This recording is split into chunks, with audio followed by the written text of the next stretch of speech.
말씀은 로마서 14장 13절로 17절입니다.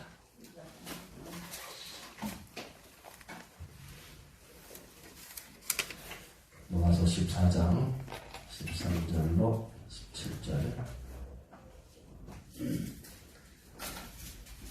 네, 같이 합독합니다.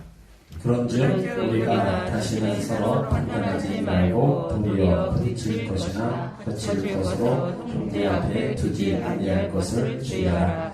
내가 주 예수 안에서 알고 확신하는 것은 무엇이든지 스스로 속된 것이 없으되 다만 속되게 여기는 그 사람에게는 속되니라. 만일 신문을 알려 내 형제가 근심하게 되면 이는 내가 사랑으로 했지 아니함이라. 그리스도께서 대신하여 죽으신 형제를 내 신물로 많게 하지 말라. 그러므로 너희의 선한 것이 비방을 받지 않게 하라. 하나님의 나라는 먹는 것과 마시는 것이 아니요 오직 성령 안에서 의와 평강과 희락이라. 아멘. 오늘은 덕을 세우는 일에 힘쓰자라는 말씀을 깨닫습니다. 자, 세상에는 그 자체가 선도 아니고 악도 아닌 중성적인 것들이 많습니다. 죄가 될 수 있고 안 될 수도 있는 모호한 행동이 많이 있습니다.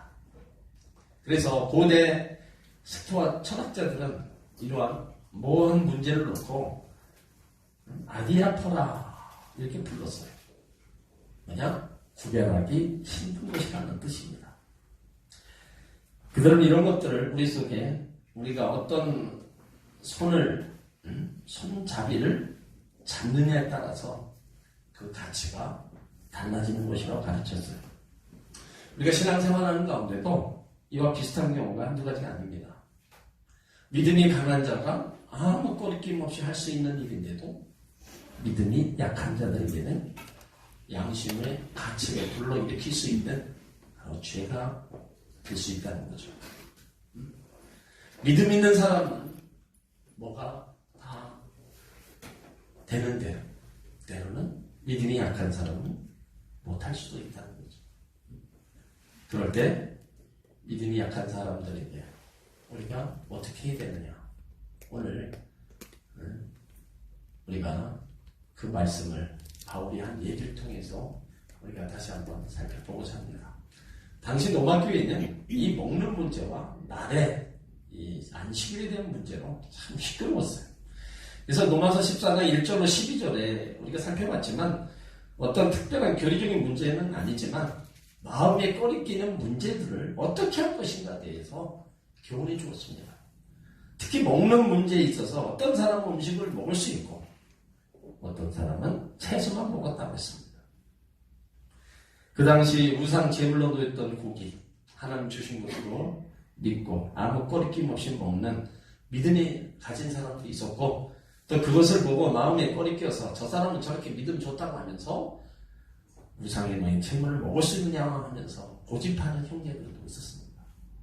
그래서 바울은 먹는 것도 먹지 않는 것도 다 주를 위하여 해야 된다 말씀하셨습니다. 또 나를 지키는 것도 주를 위해 한다는 거예요. 정말로 주님을 위해 내가 먹는다면 그 먹는 것이 별로 문제될 것이 없습니다. 또 주님을 위해 먹지 않는다면 그것도 아름다운 것이다. 또 자기의 공로를 위하여 안식일을 지킨다면 그것은 아무것도 아닙니다. 주를 위해 살아가는 거죠. 우리가 예배하고 주를 위해서 예배하는 거고 우리가 영혼 구원하는 것도 봉사하는 것도 다 주를 위해서 입니다. 모든 날을 주일처럼 하나님 앞에 헌신하며 산다면 그 사람이야말로 하나님 자녀다운 삶이 아닐 수 없습니다. 바울은 권면을 어떻게 했어요? 서로 판단하지 말고 비판하지 말라 그렇게 얘기합니다. 먹지 못하는 사람은 먹는 사람을 비판하지 말고 또 먹는 사람은 먹지 못하는 사람을 업신여기지 말고 서로 받아들이라는 겁니다. 중요한 것은 주를 위하여라고 얘기한 겁니다. 그리고 아주 단호한 표현을 썼죠. 사나 죽으나 주를 위하여 주를 위하여 그 얘기를 했습니다. 이게 11절로 12절 믿음이 약한 자들에 대한 소극적인 자세로 이제 교훈했지만 13절부터는요, 믿음이 강한 자에 대해서 적극적인 자세로 이제 대하라고 교훈하고 있습니다. 믿음이 성장한 자는 자기 좋은 대로만 살지 말고 믿음이 약한 형제가 싫어하는 일이 있다면 그를 위하여 그 상처를 받지 않도록 하기 위하여 심선하는 겁니다. 왜냐하면 하나님 나라는 먹고 마시는 것이 아니라 성령 안에서 의와 평강과 희락의 나라이기 때문입니다. 저와 여러분은 하나님 나라의 주인공들입니다. 이제 우리는 바로 살고 믿음을 쫓아 살아야 됩니다. 자, 오늘 13절 말씀을 우리 다 같이 읽겠습니다. 그런즉 우리가 다시는 서로 판단하지 말고 도리어 부딪힐 것이나 거칠 것으로 형제 앞에 두지 아니할 것을 주의하라. 자, 1절로 2절의 권면을 다시 요약한 거예요. 더 이상 서로 판단하고 비판하는 습관에 빠지지 말라고 권면합니다. 이 권면은 믿음이 약한 자, 강한 자 둘 다 주어진 교훈이에요. 그러니까 신앙생활에서 가장 중요한 것은 두 가지입니다. 하나는 하나님 사랑하는 거고 하나는 이웃 사랑. 그래서 마태복음 22장 35절 이하에 보면 율법사가 예수님을 시험하여 묻되 선생님 율법 중에 어느 계명이 크니까 물어봤어요. 이때 예수님이 내 마음을 다하고 목숨을 다하고 뜻을 다하여 주 너희 하나님을 사랑하라 하셨으니 이것이 크고 첫째 되는 계명이요 둘째는 그와 같으니 내 이웃을 내 몸과 같이 사랑하라. 그러니까 믿는 이웃을 위하는 것이 주님을 위한 겁니다. 믿는 형제를 사랑하는 것이 주님을 사랑하는 것이라는 거예요. 그래서 주님의 사랑과 형제의 사랑은 서로 통하는 것이다 라는 의미가 갖고 있어요. 그래서 사도 요한도 요한일서 4장 20절에서 누구든지 하나님을 사랑하노라고 그 형제를 미워하면 이는 거짓말하는 자니 보는 바 그 형제를 사랑하지 아니하는 자가 보지 못하는 바 하나님을 사랑할 수 없느니라. 하나님을 사랑한다면 보이는 형제들을 사랑해야 된다는 거예요. 보이는 형제를 사랑하지 못하는데 어떻게 보이지 않는 하나님을 사랑하느냐. 그럴 수 없다는 겁니다. 그래서 하나님 사랑, 이웃 사랑, 믿는 이웃을 또 형제를 사랑하는 것, 주님을 사랑하는 것, 주님을 사랑하는 것, 또 형제를 사랑하는 그런 모습으로 나타나야 된다는 겁니다. 그래서 믿음의 사람들은요, 남을 판단하거나 비판하지 말라는 거예요. 오늘 말씀에 보면 그런즉 우리가 서로 판단하지 말고, 자 4절의 말씀을 봐보세요. 4절 말씀. 남의 하인을 판단하는 너는 누구냐? 그 섰는 것이나 넘어지는 것이 제 주인에게 있음에 저가 세움을 받으리니 이는 저를 세우신 권능이 주께 있습니다. 자 10절. 형제 판단할 권리가 없다는 겁니다. 자 10절에 보세요. 내가 어찌하여 내 형제를 판단하느냐? 어찌하여 내 형제를 업신여기느냐? 우리가 다 하나님의 심판대 앞에 서리라. 그러니까 왜 우리가 남을 판단하지 말아야 합니까? 나 자신이 판단받고 심판을 받아야 된다는 거예요. 형제를 판단한다면 나도 판단을 받습니다. 그래서 하지 말라. 그래서 마태복음 7장 1절에도 비판을 받지 아니하려거든 비판하지 말라. 요한복음 8장 15절에도 너희는 육체를 따라 판단하나 나는 아무도 판단치 아니하노라. 그러니까 너희는 육체를 따라 사람을 보고 판단하나 나는 예수님은 아무도 판단치 않는다. 예수님이 보시는 관점은요, 다 그 사람이 어떻든 간에, 뭐, 부자든 가난이든, 건강한 자든, 병든 자든, 다 똑같은 그 사랑으로 다 대하는 겁니다. 그러므로 주님은 판단에 앞서 사랑으로 덮어주고 감싸주는 그 귀한 마음을 가지라는 겁니다. 부부가 한 가정 안에 살면서 서로 허물을 감싸주고 덮어주는 것, 또 교회 안에서 서로 성도들의 서로 허물을 덮어주고 감싸주는 것, 이러한 모습이 바로 믿음의 공동체 안에 계속 보여줘야 된다는 겁니다. 그래서 오늘 13절을 보면 도리어 부딪힐 것이나 거칠 것으로 형제 앞에 두지 아니할 것을 주의하라는 거예요. 여기 부딪힐 것이라는 뭐예요? 다른 사람에게 상처를 주는 일을 의미합니다. 그리고 거칠 것은 범죄케 하는 것을 의미해요.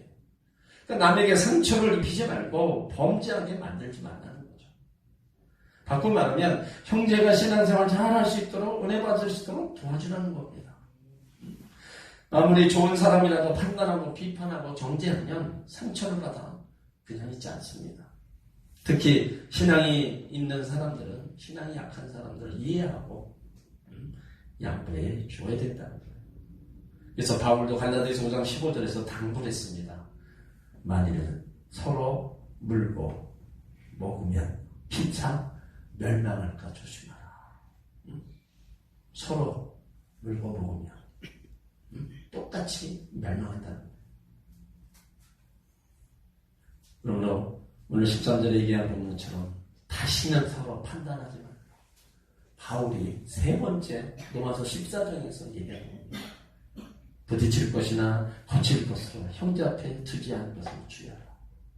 서로서로 양보하고 서로서로 함께 이해하면서 믿음의 삶을 살아가라. 안 그러면 서로 비판하고 판단하기 시작하면 다 똑같이 망한다. 이런 일들이 결코 있어서는 안 됩니다. 특별히 교회 안에서 결코 있어서는 안 돼요. 교회에서 아픔 당하고 상처받고 세상으로 가면 교회에 돌아오기 힘듭니다. 그래서 다 교회에서 상처받고 나간 사람들이 그런 아픔과 상처가 있기 때문에 교회가 하면 등을 돌리는 거예요. 교회가 영혼 구원하는 곳이기도 하지만 한편으로는 영혼을 더 타락시키는 그런 곳이 되기도 합니다. 다른 데서도 마찬가지지만 교회 안에서, 특히 성도 안에 그 어떤 것으로 인해서라도 비판하고 판단하고 싸우는 일은 절대로 없어야 됩니다. 똑같이 둘이 잘잘못이 똑같이 망하는 거예요. 이런 바울의 권면을 우리는 더 생각해야 됩니다. 자, 14절을 우리 같이 읽습니다. 내가 주 예수 안에서 알고 확신하는 것은 무엇이든지 스스로 속된 것이 없으되 다만 속되게 여기는 그 사람에게는 속되니라. 자, 스스로 속된 것이 없고 속되게 여기는 사람에게만 속되다. 이 말이 바울의 윤리학의 중요한 명제입니다. 그러니까 바울 사도는요, 먹는 것 그 자체가 나쁜 것이 없다고 말합니다. 다만 그것을 사람이 과용하거나 악용했을 때 나쁜 것이 된다는 거예요. 사람이 음식 자체를 속되다가 생각한다면 객관적으로 그 자체가 속된 것이 아니라 주관적으로 그 생각이 속된 것이 된다는 거예요. 그러므로 그 음식이 신앙적으로 좋지 않다고 생각되면 먹지 않으면 됩니다. 또 하나님이 특별히 명령하거나 금하지 않는 이상 자기의 양심에 따라서 이제 먹어도 속되지 않는다는 거예요. 그러니까 먹는 문제 가지고 자꾸 이야기하지 말라. 여기서는 그거를 또 특별히 집어서 얘기를 해요. 왜 그렇게 얘기하느냐? 우리가 먹는 것은요, 더러운 것이 없습니다. 여러분, 더러운 거 먹습니까? 네? 더러운 거 먹진 않아요. 그것을 하나님 주신 음식으로 하고 해서 우리는 받아 먹고, 내 신앙이 아니다 좀 안 먹으면 돼. 그거 가지고 먹느냐, 안 먹느냐, 왜 너는 먹고, 왜 그러느냐. 알다불가. 그런 거 하지 말라는 거야. 우리는 주의 백성이기 때문에 모든 것이 문제요. 감사함으로 우리 받아들이고, 먹으면 그것으로 끝나는 거예요. 그래서 예수님은 이 먹는 문제에 가지고 우리 가운데 단호하게 얘기를 한 적이 있어요. 자, 마태복음 15장을 한번 찾아보세요. 마태복음 15장 10절 11절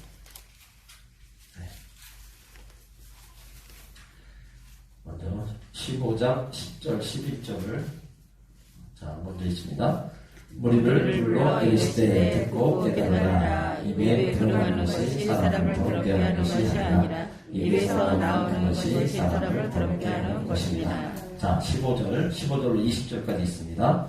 베드로가 대답하여 가로되 이 비유를 우리에게 설명하여 주옵소서. 예수께서 가라사대 너희도 아직까지 깨달음이 없느냐. 입으로 들어가는 모든 것은 배로 들어가서 뒤로 내어 버리는 줄을 알지 못하느냐.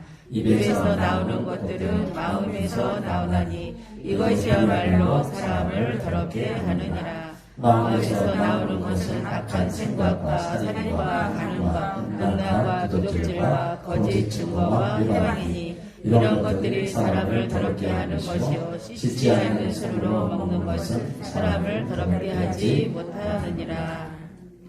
마가복음을 한번 더 보세요. 마가복음 7장.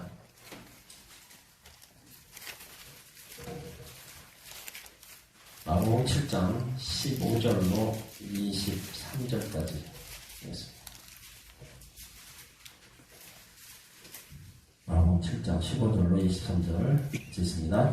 무엇이든지 밖에서 사람에게로 들어가는 것은 능히 사람을 더럽게 하지 못하되 사람 안에서 나오는 것이 사람을 더럽게 하는 것이니라 하시고 무리를 떠나 집으로 들어가시니 제자들이 그 비유를 묻자온대 예수께서 이르시되 너희도 이렇게 깨달음이 없느냐. 무엇이든지 밖에서 들어가는 것이 능히 사람을 더럽게 하지 못함을 알지 못하느냐. 이는 마음에 들어가지 아니하고 배로 들어가 뒤로 나감이니라 하시므로 모든 식물을 깨끗하다 하셨느니라. 또 가라사대 사람에게서 나오는 것이 사람을 더럽게 하느니라. 속에서 곧 사람의 마음에서 나오는 것은 악한 생각과 음란과 도둑질과 살인과 간음과 탐욕과 악독과 속임과 음탕과 흘기는 눈과 회방과 교만과 방패니 이 모든 악한 것이 다 속에서 나와서 사람을 더럽게 하느니라. 먹는 문제에 대해서 예수님이 딱 집어서 말씀하신 것을 볼 수 있어요. 자, 이러한 근거를 두고 이제 바울이 얘기를 하는 거예요. 그러니까 이 말씀 속에는 모든 음식 자체는요, 깨끗하다는 사실이 다 내포되어 있습니다. 창세기 1장 31절에도 하나님이 지으신 모든 것을 보시기에 심히 좋았더라. 하나님이 지으신 모든 것을 보시기에 심히 좋았다. 그러니까 이 말씀의 원리를 기초해 준 겁니다. 그러니까 14절에 말씀하는 것처럼 무엇이든지 스스로 속된 것이 없으되 다만 속되게 여기는 그 사람이 속됩니다. 자, 15절 있습니다. 만일 식물을 인하여 내 형제가 근심하게 되면 이는 내가 사람으로 행치 아니하니라. 그리스도께서 대신하여 죽으신 형제를 내 식물로 막게 하지 말라. 이 본문은 뭐예요? 먹는 식물에 관하여 설명하고 있지만 사실 그보다도 사람을 더 강조한 메시지입니다. 한마디로 내 형제가 근심하게 되면 이는 내가 사람으로 행치 아니함이라. 사랑이 중심이 되어야지 식물이 중심이 되어서는 안 된다는 논리입니다. 요한복음 13장 35절에서도 예수님은요, 너희가 서로 사랑하면 이로써 모든 사람이 너희가 내 제자인 줄 알리라 말씀하고 있어요. 그러므로 우리는 예수의 피로 하나 된 형제들입니다. 사랑이 있는 사람은요, 먹는 음식 가지고 형제를 판단하지 않습니다. 먹는 문제 가지고 따지는 사람처럼 치사한 사람 없어요.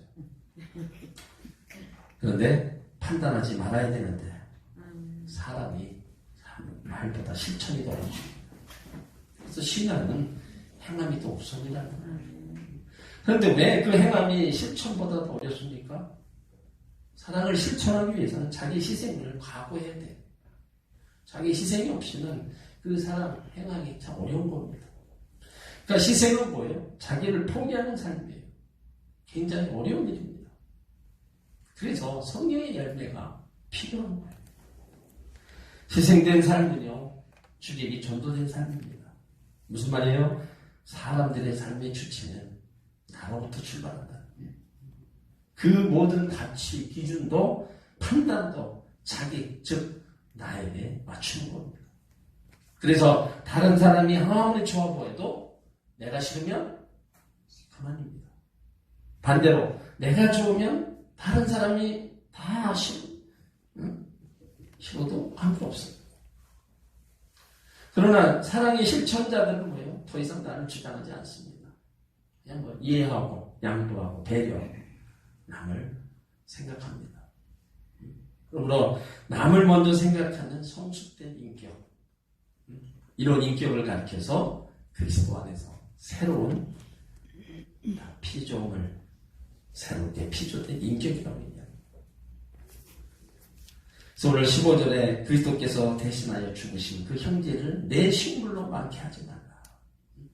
무슨 말이에요? 예수님께서 성도 한 사람 한 사람 때문에 십자가 지셨다는 겁니다. 그러니까 우리는 귀한 존재들이에요. 성경은 우리를 이렇게 귀하게 여기고 있어요. 시편 16편 3절에 보면 땅에 있는 성도는 존귀한 자니 나의 모든 즐거움이 저에게 있도다. 땅에 있는 성도는 존귀한 자라고 했어요. 이사야 49장 5절에도 나는 여호와 보시기에 존귀한 자, 나의 하나님, 나의 힘이 되셨도다. 그러므로 우리는 여러분 굉장한 존재입니다. 정말로 귀한 존재들이에요. 그거를 우리가 분명히 알아야 된다는 거예요. 하나님 나라 거룩한 백성, 어두운 데서 불러내어 빛에 들어가게 하신 존귀한 자라는 것을 우리가 잊지 말아야 된다는 거예요. 이런 존귀한 자들이 어떻게 먹는 문제 때문에 망하게 되겠냐는 거예요. 여기 망하게 된다는 말은 지옥 간다는 말이 아닙니다. 식물 때문에 근심했다고 지옥 가는 건 아닙니다. 뭐예요? 은혜 생활이 방해된다는 말이에요. 믿음의 생활, 승리의 생활을 실패로 만든다는 이야기입니다.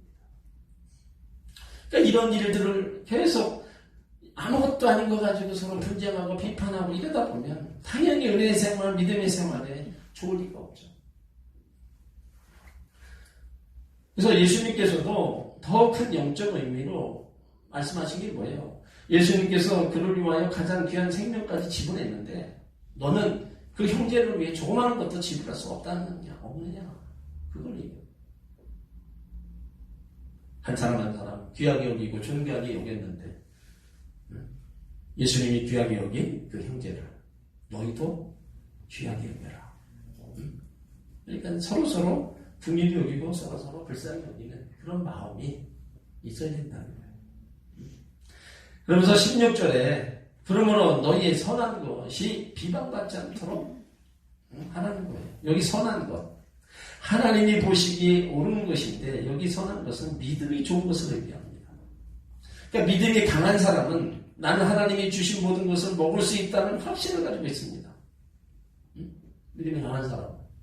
그 우상의 제물이라도 나는 하나님 주신 음식으로 먹고 나는 감사함으로 먹겠다.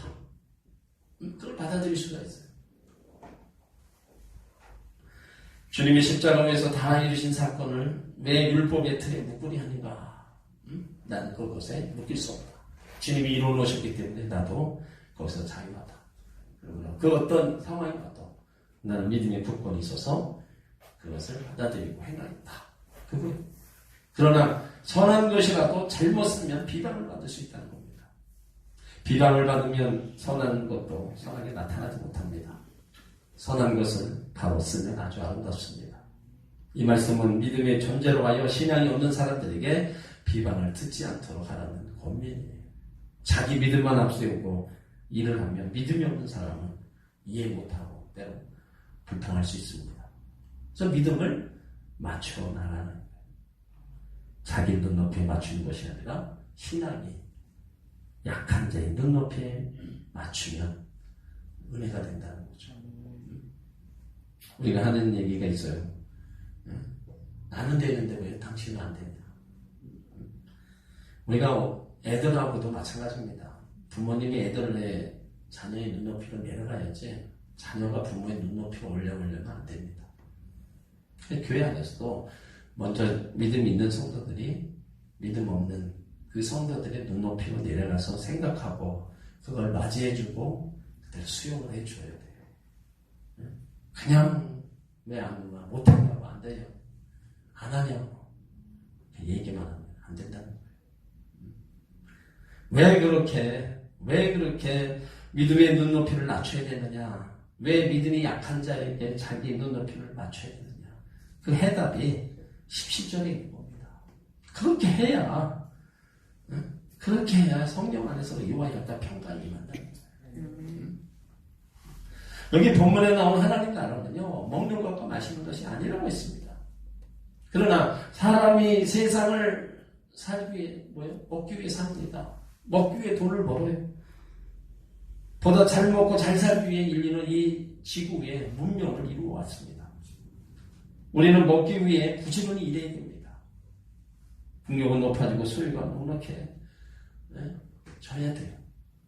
그런데 이 먹는 것에 너무 우리가 열심히 일하고 열심히 일해서 많은 넉넉하게 소유를 얻어왔어요. 그런데 그것이 지금은 반비례하여서 인간성은 상실되고 동물적인 삶이 되어버린 지 오래되었다는 거예요. 여기서 하나님 나라는 어디인가? 하나님이 다스리는 것, 하나님의 주권이 행사되는 곳입니다. 그래서 교회는 먹고 마시는 일로 시비하는 곳이 되어서는 안 된다는 거예요. 교회는 성령 안에서 의와 평강과 희락이 넘쳐나야 됩니다. 아멘. 이런 회중이 모인 곳에는 문제가 안 생깁니다. 결코 문제가 생길 수가 없습니다. 교회 안에 와서 우리가 기쁨을 누리고 평강을 누려야 하고 또 여기서 성도 간의 사랑과 교제가 넘쳐나야 됩니다. 근데 교회 안에 와서 우리가 서로 자꾸 불신이 일어나고 비판이 계속 끊이지 않는다면 결코 의와 희락과 평강을 찾을 수가 없는 겁니다. 어떤 목사님이 설문조사를 했는데 교회에서 제일 불편하고 무서운 사람이 누구인가? 그 설문조사를 기독교 잡지사를 통해서 한번 한 적이 있어요. 1위가 40일 금식한 사람이고 2위가 철야기도 잘하는 사람, 3위가 신학 공부한 장로님이라고 나왔어요. 이게 금식이나 뭐 철야 신학, 이건 개인적 영적 신앙이 있어서 매우 중요한 겁니다. 하나님께 쓰임받는 도구가 되는 귀한 길입니다. 근데 문제가 뭐냐? 대부분의 사람들이 이 문제를 자기 신앙 성장에 쓰는 것이 아니라 남을 정죄하는 데 사용한다. 40일을 금식하고 내려와서 하는 말이 우리 목사님 말씀이 은혜가 없다고 그러고 다른 사람 보면 더 기도해야 된다고 다른 사람을 자꾸 판단하고 그런다는 거예요. 왜 그러느냐? 성령 안에서 의와 희락과 평강이 없기 때문에 그럽니다. 하나님 나라를 먹고 마시는 그런 문제로 다투는 것이 아닙니다. 그래서 여기 본문에서 하나님 나라를 경험할 수 있는 것은 의와 평강과 희락이라는 거예요. 하나님 앞에서 의롭고 사람들 앞에서 화평하고 자기 자신의 마음에는 신령한 기쁨이 있으면 그것이 곧 내 심령에 임한 하나님 나라라는 거예요. 그래서 하나님 나라는 여기 있다 저기 있다 말하지 않았어요. 너희 안에 있다고 했습니다. 부자냐 가난한 자냐 병들었느냐 건강하느냐 문제가 아니라 의와 평강과 희락을 소유하고 있느냐가 문제인 거예요. 남과 원수를 맺고 비난받아 가면서 잘 살고 출세하기보다는 다소 어려운 환경이지만 서로서로 화해하고 화목하는 것이 훨씬 더 좋습니다. 하나님 나라는 영적입니다. 성령 안에서 성령이 다스려 주시고 성령이 감동해 주시고 그 은혜 속에 사는 것이 바로 하나님 나라입니다. 그리고 그 하나님 나라는 의와 평강과 희락이 넘쳐나게 되어 있습니다. 물론 보이는 것 가지고 계속 우리가 판단하고 이야기하다 보면 한도 끝도 없는 겁니다. 근데 신앙 안에서 이런 하나님 나라를 내 심령 속에 갖고 살면 절대로 남을 하나하나 판단하지 않죠. 거기에 주님이 주시는 은혜가 있기 때문에 모든 것을 은혜로 생각하고 모든 사람들을 주의 사랑으로 품고 덮어살피니까 결코 거기에 비판이나 비난이 나올 수가 없는 겁니다. 그러니까 오늘 13절부터는 믿음이 강한 자에 대해서 얘기하는 거예요. 믿음이 장성한 자는 자기 좋은 대로만 살지 말고 믿음이 약한 형제를 돌아보라는 거예요. 그 믿음이 약한 형제가 싫어하는 일이 있다면 그를 위해서라도 상처받지 않도록 하는 거예요. 그의 눈높이에 내려가서 그를 어떻게 해요? 감싸주고 그를 품어주라는 거예요. 왜요? 그래야 하나님 나라에 그 의와 희락과 평안함이 임한다는 겁니다. 그러니까 하나님 나라의 주인공들이 믿음을 쫓아서 바르게 살아가야 돼요.